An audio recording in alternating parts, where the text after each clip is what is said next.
Hey, here's my code for the forward and reverse speed control with the joystick. Usual setup, and then just doing the loop.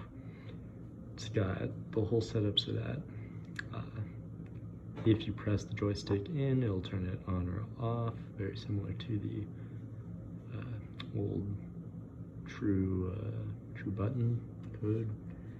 And then just whichever way you're pushing the joystick, left or right, it will spin in that direction. Mostly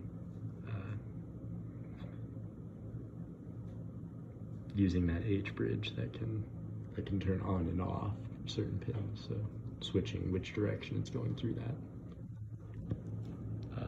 In practice, looks like that. And backwards, push that in, doesn't do anything anymore.